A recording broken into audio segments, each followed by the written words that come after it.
अल्लाह का कुरान कह रहा है व इन्ना लकुम फिल अनामि लइब्रा नुस्कीकुम मिम्मा फी बुतूनिही मिन बैनि फरसिन वदमिन लबनन खालिसन साइगल लिश्शारिबीन। तुम्हारे लिए चौपायों में गौर व फिक्र का एक अहम मसला रख दिया गया है।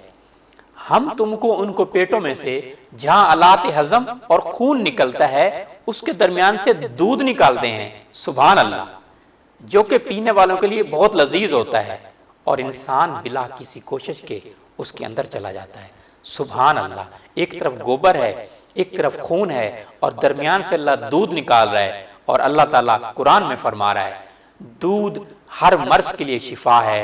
आपकी उम्र 1 दिन है, 1 साल है या 100 साल है, दूध आप लाजमी पीजिए।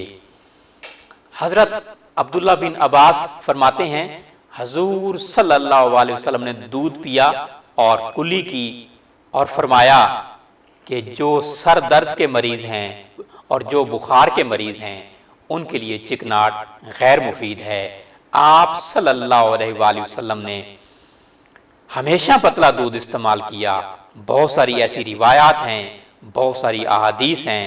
तो जो डॉक्टर्स आपको दूध मना करते हैं, आप दूध कभी ना छोड़िए। इसमें विटामिन ए भी मौजूद है, विटामिन डी भी मौजूद है, प्रोटीन भी मौजूद है अल्लाह ताला की कुदरती नेमतों से।